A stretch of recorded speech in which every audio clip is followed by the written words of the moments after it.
الحمد لله رب العالمين والعاقبة للمتقين والصلاة والسلام على سيد الأنبياء والمرسلين وعلى آله وأصحابه أجمعين والحمد لله رب العالمين۔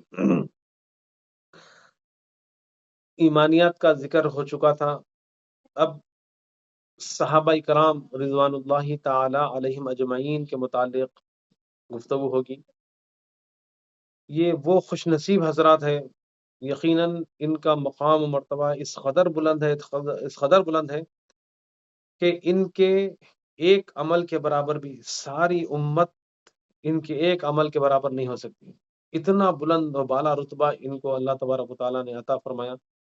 پیارے آقا علیہ الصلوۃ والسلام نے فرمایا سب سے بہترین زمانہ میرا زمانہ ہے، اس کے بعد کا زمانہ، اس کے بعد کا زمانہ۔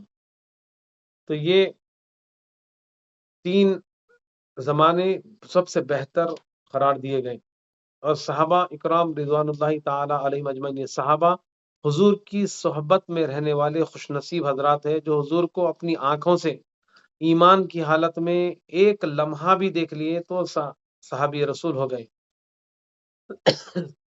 جو حالت ایمان حضرت صلی اللہ علیہ وسلم کی صحبت سے مشرف ہوئے اور ان کی موت بھی حالت ایمان میں ہوئی ہو۔ صحابہ تمام امت اور اولیاء امت سے بزرگ اور افضل ہیں، ان کی شان میں بڑی بڑی فضیلتیں آئی ہیں، یہ سب قابل تعظیم اور لائق ادب ہیں۔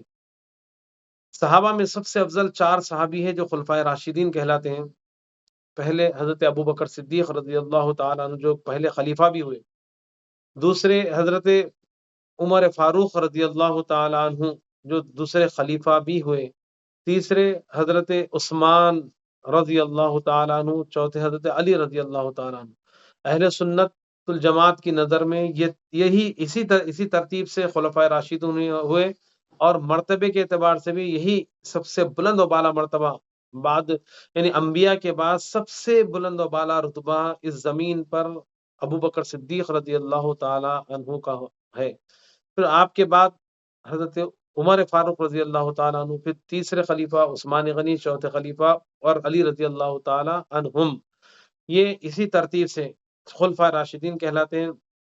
اور 6 اور صحابہ ہیں جن کو عشرہ مبشرہ کہتے ہیں۔ عشرہ عربی میں عشرہ یعنی 10 کو کہتے ہیں، مبشرہ جس کو خوشخبری سنائی گئی، نام لے کر، الگ الگ نام لے کر، یہ 10 خلفائے راشدین یعنی 10 صحابہ، 10 خوش نصیب حضرات کو، اے ابو بکر تم جنتی، اے عمر تم جنتی، اے عثمان تم جنتی، اے علی تم جنتی۔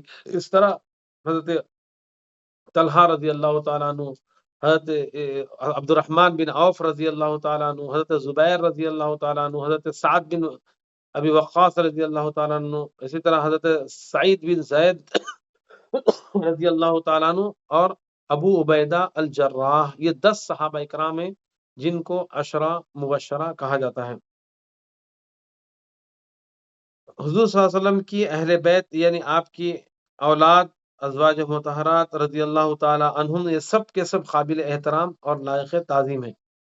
صحابہ کی عظمت میں کیا کہیں، اللہ سبحانہ وتعالی قرآن پاک میں اعلان فرما رہا ہے، محمد الرسول اللہ والذین معہ، وہ جو ان کے سنگت میں ہیں، اشداء علی الکفار، کفار کے لیے بڑے سخت ہیں، رحماء بینہم، رحماء بینہم، آپس میں بڑے رحیم، بڑا بے انتہا کرم کرنے والے، بے انتہا مہربانی کرنے والے، بے انتہا احسان کرنے والے۔ تراہم رکعا سجدا، جب تم ان کو دیکھیں گے تو رکوع و سجود میں پائیں گے، یعنی کہ عبادت میں اتنے سرگرم تھے۔ تراہم رکعا سجدا یبتغون فضلا من ربہم ورضوانا، اور ہمیشہ یعنی اللہ کی طلب میں، اللہ کی رضا کی طلب میں ہمیشہ کوشاں رہا کرتے تھے، ہمیشہ کوشش کیا کرتے تھے کہ اللہ راضی ہو جائے۔ ان کا زندگی کا مقصد یہی تھا کہ حضور کے بتائے ہوئے طریقے سے، حضور کے طریقے پر اپنے آپ کو ڈھال لیں، یہی ان کا مقصد حیات تھا، زندگی کا مقصد یہی تھا۔ اور کیا کہتے تھے، حضور سے ایسی محبت نہ آسمان نے ایسی محبت کبھی دیکھی تھی، نہ زمین نے، یعنی کائنات میں ایسی محبت کی داستان آج بھی سنتے ہیں تو ایسی مثالیں قائم نہیں کر سکتے، کیسی محبت، کیسی وارفتگی، کیسی فدایت کا فدا ہونے کا جذبہ تھا۔ مال، جان، اولاد سب کچھ قربان کر دینا یہ ان کی دلی آرزو تھی۔ اور اپنی زبان سے کیا کہتے تھے، فدا کا امی و ابی یا رسول اللہ، یعنی ہم تو قربان ہیں یا رسول اللہ، ہمارے ماں باپ جو ہماری وجود کا سبب ہے وہ بھی یا رسول اللہ آپ پر قربان۔ یہ ایسا جذبہ رکھنے والے، ایسے فدا فدا اپنے آپ کو فدا کرنے کا ایسا ایسا جذبہ رکھنے والے آپ کو نظیر ایسی نہیں مل سکتی، اور حقیقت میں کر کے بھی بتائے لوگ حضور کے لیے قربان کر دینا۔ ایک موقع پر حضرت ابوبکر صدیق رضی اللہ تعالی عنہ کے بیٹے، غالباً عبد الرحمن تھے شاید، عبد الرحمن رضی اللہ تعالیٰ عنہ فرماتے بعد میں جب ایمان لائے، ایمان لانے کے بعد کہہ رہے ہیں کہ ابا جان ایک جنگ کے موقع پر غالباً جنگ بدر تھی یا جنگ احد تھی، جنگ بدر تھی غالباً، کہتے ہیں کہ ایک ایسا موقع آ گیا تھا کہ میری تلوار تھی اور آپ کا سر تھا، بس آپ باپ ہونے کے اعتبار سے میں یہ دیکھ کر میں نے اپنی تلوار کو ہٹا لیا۔ تو جواب میں ابو بکر صدیق رضی اللہ تعالی عنہ کیا فرماتے ہیں، اے بیٹے اگر تمہاری جگہ اگر میں ہوتا تو میری تلوار یہ نہیں دیکھتی کہ یہ میرا بیٹا ہے، یہ دیکھتی کہ یہ میرے رسول کا دشمن ہے، میرے آقا کا محبت کرنے والا ہے یا دشمنی کرنے والا ہے۔ تو میری تلوار یعنی ہر رشتوں سے بالا تر اللہ کے رسول کی محبت تھی۔ تو صحابہ اکرام ایسی ٹوٹ کر محبت کرتے، اپنی اولاد سے بڑھ کر، اپنے مال سے بڑھ کر، اپنی جان سے بڑھ کر، حتیٰ کہ اپنی جان سے بڑھ کر بھی اللہ کے رسول سے محبت بھی کرتے۔ یہ وہ فدائیت کا جذبہ رکھنے والے صحابہ کرام رضوان اللہ تعالی علیہم اجمعین ہیں۔ اگر ان کے ٹاپک پہ اگر سنائیں تو ایسے واقعات ہیں، ایسے فدا ہونے کے ایسے واقعات ہیں، یقیناً یہ خوش نصیب حضرات ہیں۔ اور اللہ نے کیا فرمایا، فَإِنْ آمَنُوا بِمِثْلِ مَا آمَنْتُمْ بِهِ فَقَدِ اهْتَدَوْا، اگر یہ لوگ ایمان لانا چاہتے ہیں، کون؟ اب آنے والے نسل در نسل یعنی فیوچر، قیامت تک جتنے بھی لوگ ایمان لانا چاہتے ہیں، اگر وہ لوگ ان جیسا ایمان لائیں گے، کس جیسا؟ صحابہ کی طرف اشارہ کر کے فرما رہے ہیں ان جیسا ایمان لائیں گے تو ہدایت پائیں گے۔ اللہ اکبر۔ تو صحابہ کی زندگی کو اللہ نے کسوٹی بنا دیا، معیار حق بنا دیا، مثال بنا دیا، ان جیسا ایمان لاؤ ہدایت پاؤ گے۔ تو اللہ سبحانہ و تعالیٰ نے انہیں یعنی ایک ماڈل بنا دیا، لوگوں کے لیے آئیڈیل بنا دیا کہ ایسے محبت کرو، ایسا ایمان لاؤ جیسے میرے حبیب کے دوست ایمان لاتے ہیں، میرے حبیب کے وفادار غلام ایمان لاتے ہیں۔ تو ایسا ایمان لانے اللہ تبارک و تعالیٰ نے رہتی دنیا تک انسانوں کے لیے ان کی زندگی کو مشعل راہ بنا دیا۔ پھر اللہ کے رسول نے کیا فرمایا، اصحابی کالنجوم، میرے صحابہ ستاروں کی طرح ہیں، بِأَيِّهِمْ اقتدیتم اہتدیتم، ان میں سے جس کسی کی بھی تم پیروی کرو، جس کسی کو بھی فالو کرو، جس کسی کے بھی پیچھے پیچھے چلو تو ہدایت کا راستہ تمہیں مل جائے گا، جنت کا راستہ تمہیں مل جائے گا۔ صحابہ کی وہ شخصیت ہے، یعنی صحابہ کرام رضوان اللہ تعالی علیہم اجمعین، یہ وہ ہستیاں ہیں یعنی جن میں سے کسی ایک کو بھی تم فالو کر لو گے، ایک کے راستے بھی چلو گے تو یقیناً تم ہدایت پا جاؤ گے، یہ اللہ کی طرف سے یعنی گارنٹی۔ اللہ کے رسول فرماتے ہیں یہ میرے صحابہ نجوم کے ستاروں کی طرح ہے۔ تو صحابہ کی بڑا بلند و بالا مقام ہے۔ صحابہ میں بھی یہ بلند رتبہ رکھنے والے ابو بکر صدیق رضی اللہ تعالیٰ عنہ، عمر فاروق، عثمان غنی، علی رضی اللہ تعالیٰ عنہ، یقیناً ان کی انفرادی خصوصیات تو بہت ایک بڑی لمبا وقت اس کے لیے درکار ہے، کیا شان ان لوگوں کی ہے۔ اللہ ابو بکر صدیق رضی اللہ تعالیٰ عنہ، ایک مرتبہ حضرت عائشہ رضی اللہ تعالیٰ عنہ فرماتی ہیں، اے یا رسول اللہ، ستاروں کو دیکھ رہی ہے، کہہ رہی ہے کہ یا رسول اللہ یہ ستاروں کے برابر بھی کسی کے نیکیاں ہوں گی؟ تو اللہ کے رسول نے فرمایا ہاں، عمر کی نیکیاں ستاروں کے مانند ہے۔ اب انہیں اور شوق بڑھ گیا کہ جب عمر رضی اللہ تعالیٰ عنہ کی نیکیاں اتنی ہیں تو عائشہ رضی اللہ تعالیٰ عنہ فرمانے لگی یا رسول اللہ تو میرے بابا جان کی نیکیاں، یعنی ابو بکر صدیق رضی اللہ تعالیٰ عنہ کی نیکیاں کا کیا ہوگا؟ تو کہا کہ ابو بکر کی ایک نیکی عمر کی ساری نیکیوں پر بھاری ہے۔ اللہ اکبر۔ وہ کون سی نیکی ہے؟ وہ غار والی نیکی، وہ غار ثور کی نیکی، جو آپ نے اپنی جان فدا کرنے کا جو حقیقی جذبہ پیش کیا، یقیناً وہ ایک ان کی نیکی عمر رضی اللہ عنہ کی زندگی بھر کے نیکیوں سے بھی بھاری ہے۔ ایسا فدا ہونے کا جذبہ یہ صحابہ کرام کے پاس تھا۔ اشداء علی الکفار، دشمن کے لیے بھیڑ جاتے، جان کی پرواہ نہ کرتے، مال کی پرواہ نہ کرتے، اللہ اس کے رسول کے لیے اپنا سب کچھ لٹانے کے لیے ہمیشہ ہمہ تن تیار رہتے۔ یہ وہ صحابہ کرام ہیں۔ اور پھر آپس میں بڑے رحیم ہیں، بڑا مہربانی کرنے والے ہیں۔ تو یہ رحم کرنے کے بھی کتنے مثالیں موجود ہیں۔ تو صحابہ کرام رضوان اللہ تعالی علیہم اجمعین یقیناً لوگوں کے لیے ہدایت کا سرچشمہ ہے۔ ایسا ایمان لاؤ جیسے صحابہ ایمان لائے، کیسی وارفتگی، کیسی محبت، کیسا عمل کا جذبہ، یہ احادیث بھرے پڑے ہیں صحابہ کی۔ عمر ابو بکر صدیق رضی اللہ تعالیٰ کی اس حدیث سے ہمیں یہ پتہ چلتا ہے، حضور کا علم کا اندازہ کریں۔ دیکھیے آدمی کی نیکی کب بنتی ہے؟ نیکی جب اللہ تبارک عمل کی قبولیت پر نیکی ملتی ہے۔ تو عمر رضی اللہ تعالیٰ عنہ کب نیکی کرے، کیا نیکی کرے، کب کرے، کہاں کرے، رات میں کیا کرے، دن میں کیا کرے، یعنی اللہ کے رسول کو اس کا علم ہے۔ لوگ کہتے ہیں کہ رسول کو دیوار کے پیچھے کا علم نہیں ہے، نعوذ باللہ، ایسے بدعقیدہ لوگ ہیں، یعنی حضور کے علم پر انگلی اٹھاتے ہیں، شک کرتے ہیں، جبکہ اللہ کے رسول کیا فرما رہے ہیں اس حدیث پاک میں کہ عمر کی نیکیاں ستاروں کی طرح ہیں۔ اور نیکی کب بنتی؟ جب عمل مقبول ہوتا ہے۔ اور عمل کب مقبول ہوتا ہے سوائے رب کے کس کو معلوم؟ لیکن اللہ کے بتانے سے، اللہ کے رسول محمد صلی اللہ علیہ وسلم ہمارے نیکیوں سے بھی واقف ہے، ہمارے اعمال سے بھی واقف ہے۔ کتنا علم اللہ تبارک و تعالیٰ نے اپنے حبیب پاک علیہ الصلوۃ والسلام کو عطا فرمایا۔ آپ اندھیرے گھر میں اکیلے تنہا، خلوت میں، جلوت میں، اکیلے میں، تنہا میں، یعنی انفرادی طور پر، اجتماعی طور پر کیا کیا کرتے ہیں، اس کا علم اللہ کے رسول صلی اللہ علیہ وسلم کو ہے۔ امی ہو کر علم سکھانا سب کے بس کی بات نہیں۔ کیسا علم اللہ تبارک و تعالیٰ نے اپنے حبیب پاک علیہ الصلوۃ والسلام کو عطا فرمایا۔ تو آپ عمر رضی اللہ تعالیٰ تنہائی میں کیا کیا نہیں کرے ہوں گے، وہ سارا علم اللہ کے رسول کو ہے۔ تبھی تو آپ نے فرمایا عمر کی نیکیاں ستاروں کی طرح ہیں۔ اور ستارے کتنے ہیں؟ آج سائنس اور ٹیکنالوجی اتنی ترقی کرنے کے باوجود بھی اس کے علم سے ناواقف ہے۔ ستاروں کی تعداد نہیں بتا سکتی سائنس کے طالب علم کوئی نہیں بتا سکتے، لیکن اللہ کے رسول اس زمین پر رہ کر آسمان کے ستاروں کا علم رکھتے ہیں، لوگوں کے نیکیوں کا علم رکھتے ہیں۔ تو اس سے پتہ چلا حضور کے علم کی کوئی حد نہیں ہے۔ اللہ سبحانہ و تعالیٰ نے ایسے آپ کو نوازا، ایسے علم سے مالا مال کیا۔ تو پیارے آقا علیہ الصلوۃ والسلام تو صحابہ کا یہ معاملہ تھا۔ پھر عمر رضی اللہ تعالیٰ کیسی بڑی شخصیت ہے، فرمایا میرے بعد اگر نبی ہوتے تو عمر رضی اللہ تعالیٰ عنہ نبی ہوتے۔ ان کے پاس یہ ٹیلنٹ ہے، ان کے پاس یہ اہلیت اور صلاحیت ہے کہ وہ نبی ہونے کے جو صلاحیت ہونی چاہیے ان کے اندر موجود ہے۔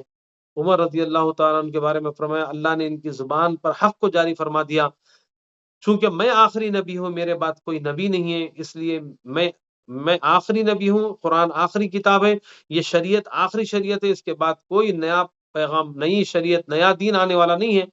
تو عمر رضی اللہ تعالیٰ عنہ سے یہ وہ ہستی ہے جس کو دیکھ کر شیطان اپنا راستہ تبدیل کر لیتا ہے۔ بڑے بڑے لوگوں کو شیطان نہیں چھوڑا، لیکن عمر کا دبدبہ یہ تھا، ان کی جلال کا یہ عالم تھا کہ اپنا راستہ تبدیل کر لیتا، بھٹکانا تو دور کی بات۔ تو اسی طرح عثمان غنی رضی اللہ تعالیٰ عنہ، کیا عظمت والے صحابہ کرام ہیں۔ پیارے آقا علیہ الصلوۃ والسلام نے فرمایا عثمان نے یعنی جنت خرید لی، لوگوں کے لیے اپنا مال خرچ کر کے جنت خرید لی۔ عثمان جنت کے حقدار ہے۔ عثمان غنی رضی اللہ تعالیٰ عنہ کی خوشخبری سنائی، عثمان شہید ہوں گے، راہ خدا میں اپنی جان لٹا دیں گے۔ عثمان غنی رضی اللہ تعالیٰ اتنے باحیا ہے، فرشتے بھی ان سے حیا کرتے ہیں، اتنے باحیا ہے۔ اور عثمان غنی رضی اللہ تعالیٰ یہ وہ شخصیت ہے، حضرت پہلے آپ نے رقیہ، حضرت اپنی بیٹی رقیہ کا ان سے نکاح کروایا، پھر اس کے بعد ام کلثوم سے، ان کا انتقال ہو جانے کے بعد ام کلثوم سے آپ کا نکاح کر گیا، وہ بھی انتقال کر گئی۔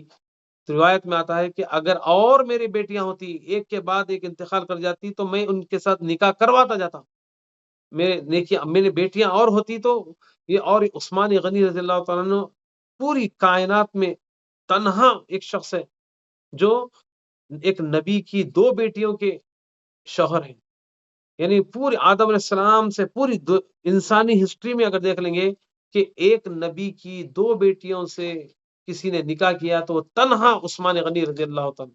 یہ اعزاز اس لیے ان کو ذو نورین کہتے ہیں، یعنی دو نور والیوں کے شوہر، ذو نورین۔ تو اس طرح عثمان غنی رضی اللہ عنہ کا یہ اعزاز ہے۔ علی رضی اللہ عنہ کے کیا شان ہے، ولایت ان کو عطا کی گئی۔ علی وہ رضی اللہ تعالیٰ عنہ کی اتنی خوشخبریاں سنائی گئی کہ کل ایک آدمی کو جھنڈا دینے والا ہوں جس کے ذریعے اللہ تعالیٰ یعنی خیبر کے قلعے کو فتح کرے گا، فتح ان کے نصیب عطا کرے گا۔ تو چنانچہ علی رضی اللہ عنہ کو قوت میں، دانش میں، علم میں، مہارت میں، طاقت، ہر اعتبار سے اللہ نے بہت نوازا تھا انہیں۔ حضور کے آغوش میں، حضور کی تربیت میں پلنے والا بچہ، یہ وہ علی رضی اللہ عنہ ہے جو سب سے پہلے بچوں میں ایمان لانے والے علی رضی اللہ تعالیٰ عنہ ہیں، ولایت کے بلند ترین رتبے پر ہیں۔ اور کہا گیا کہ پیارے آقا علیہ الصلوۃ والسلام علم کے شہر ہے تو علی اس کے دروازے ہیں، ولایت ان سے ہو کر ہی بڑھتی ہے۔ تو علی رضی اللہ تعالیٰ عنہ کا بہت بلند مقام ہے۔ سب سے چہیتی بیٹی حضرت فاطمہ رضی اللہ تعالیٰ عنہا سے آپ کا نکاح ہوا، اور آپ کی اولاد کو اللہ کے رسول نے اپنی اولاد قرار دیا۔ علی اور فاطمہ رضی اللہ عنہ کی اولاد کو اپنی اولاد قرار دیا۔ ایک مرتبہ اپنی چادر آپ نے کشادہ کی، علی رضی اللہ عنہ کو بلا لیا، فاطمہ رضی اللہ تعالی عنہا کو بلا لیا، حضرت حسن حضرت حسین چاروں کو بلا کر کہا اور چادر اڑا دی، اور اللہ سے دعا مانگنے، اے اللہ یہ میرے اہل بیت ہیں، یہ میرے گھر والے ہیں۔ یعنی عام طور پہ بیٹی پرایا دھن کہتے ہیں، بیٹی پرایا دوسرے گھر کی جو ہے زینت ہوتی ہے، لیکن حضور نے فرمایا ہر ایک کی نسل اس کے بیٹے سے چلتی ہے، لیکن میری نسل میری بیٹی سے چلی۔ یہ اعزاز علی رضی اللہ تعالیٰ عنہ کو ملا۔ علی کی نسل کو اللہ کے رسول نے فرمایا میری اولاد ہے، حضور کی علی رضی اللہ عنہ کی اولاد حضور کی اولاد قرار دی۔ امام حسن امام حسین کو ابنی آپ فرماتے تھے، میرے بیٹے ہیں، میرا بیٹا ہے، میری بیٹی کا بیٹا ہے، بعد میں فرماتے تھے۔ تو یہ اعزاز علی رضی اللہ تعالیٰ عنہ کو ملا، حضرت فاطمہ رضی اللہ تعالیٰ عنہا کو ملا، اور پھر یعنی دونوں ان کے صاحبزادوں کو اللہ کے رسول نے کیا فرمایا، سیدہ شباب اہل الجنہ، جنت کے نوجوانوں کے سردار ہوں گے۔ تو یہ صحابہ کرام رضوان اللہ تعالیٰ علیہم اجمعین کی یہ شان ہے۔ پھر اولاد کی یہ شان ہے، اور چار صحابہ کرام یعنی چار صحابہ کرام کے بارے میں آپ نے سنا، اور دیگر اصحاب کے بارے میں بھی یعنی سنا، کہہ دیا گیا کہ میرے صحابہ ستاروں کی طرح ہے، کہ جس کسی کی تم اتباع کرو گے ہدایت پا جاؤ گے۔ پھر اہل بیت کے بارے میں فرمایا میرے اہل بیت نوح علیہ السلام کی کشتی کی طرح ہے، جو اس میں سوار ہوا نجات پائے گا، جو اس سے پیچھے رہ گیا ڈوب جائے گا۔ جیسے نوح علیہ السلام کی کشتی کی مثال دے کر اہل بیت کی عظمت کو آشکار کیا۔ یعنی آج دنیا میں جتنے بھی انسان ہیں سارے کے سارے نوح علیہ السلام کے کشتی میں سوار ہونے والے لوگوں کی اولاد ہیں۔ پوری دنیا میں جتنے بھی چاہے کسی مذہب سے تعلق رکھتے ہوں، اس سے پہلے کے لوگ پورے کے پورے غرقاب کر دیے گئے۔ نوح علیہ السلام کی قوم پر جو طوفان آیا تھا وہ پورے مر گئے، صرف وہ لوگ باقی رہے جو نوح علیہ السلام پر ایمان لائے اور ان کی کشتی میں سوار ہوئے، 80 لوگ یا کچھ کم، انہی کی اولاد ہیں ہم سب۔ تو جو لوگ سوار ہوئے بچ گئے، اور جو سوار ہونے سے پیچھے رہ گئے، خود ان کا بیٹا بڑے پہاڑ پر اوپر جا کے چڑھ گیا، بہت بلائے نوح علیہ السلام، دیکھیں پانی کے آثار ہیں، بلکہ ان کا مذاق اڑانے لگا، پانی کے آثار ہیں اور یہ لوگ جو کشتی میں پانی میں جا رہے ہیں۔ ایسا طوفان آیا، آسمان سے بھی پانی برسا، زمین سے بھی پانی نکلا، بس پوری دنیا میں پانی پانی تھا، سوائے کشتی کے ہر جگہ پانی پڑ رہا تھا۔ بس جودی پہاڑ کے کنارے کشتی کناروں کو لگی، پھر اس کے بعد وہ لوگ آباد ہوئے، پھر ان کی اولاد سے پوری دنیا میں لوگ ان کی اولاد پھیلی۔ اور تو یہ مثال دے کر اس طرح فرمایا اہل بیت میرے گھر والے، امام حسن امام حسین، حضرت فاطمہ رضی اللہ تعالیٰ عنہ، حضرت علی رضی اللہ تعالیٰ عنہ، یہ اصحاب میرے اہل بیت ہیں۔ اور کیسے ہیں لوگ؟ نوح علیہ السلام کی کشتی کی طرح، جو ان کے سپورٹ میں آ گئے وہ نجات پائیں گے، جو ان سے دور ہو گئے غرقاب ہو گئے، جیسے نوح علیہ السلام کی کشتی سے دور رہنے والے غرقاب ہو گئے۔ مثال دے کر فرمایا صحابہ کی ویسی مثال دی، اہل بیت کی ایسی مثال دی۔ ان دونوں کو لے کر ان کی روشنی میں اہل بیت کی کشتی میں سوار ہوں گے تو جنت کا راستہ ملے گا۔ نہ ہم افراد کرتے ہیں نہ تفرید کرتے ہیں، اہل سنت والجماعت اعتدال کا راستہ اختیار کرتے ہیں، نہ صحابہ کی توہین کرتے ہیں نہ اہل بیت کی توہین کرتے ہیں، اہل بیت کی عظمت کو بھی اجاگر کرتے ہیں اور صحابہ کی عظمت کو بھی سلام کرتے ہیں۔ تو دونوں کو لے کر دونوں کی ہدایت سے اپنی منزل کو طے کرتے ہیں۔ اللہ سے دعا کرتے ہیں کہ مولا حق کہنے، حق سننے اور اس پر عمل کرنے کی توفیق عطا فرمائے۔ اللہ ہر برائی سے ہماری حفاظت فرما، جب تک زندہ رکھ مولا سیدھے راستے پر چلنے کی توفیق عطا فرما، ہر برائی سے ہماری حفاظت فرما، عزت کی زندگی عطا فرما، ایمان کی موت نصیب فرما۔ اے پروردگار عالم، جتنے حاضرین ناظرین ہیں اے مولا ہم سب کو مولا ہر پریشانی سے، ہر آفت سے، ہر بلا سے ہماری حفاظت فرما، اور تیرے نیکوکار بندوں کے زمرے میں ہمیں شامل فرما۔ اے اللہ بلا حساب کتاب جنت میں داخلہ ہمارے لیے مقدر فرما دے۔ آمین بجاہ سید المرسلین صلی اللہ علیہ وسلم وعلی آلہ واصحابہ اجمعین والحمد للہ رب العالمین۔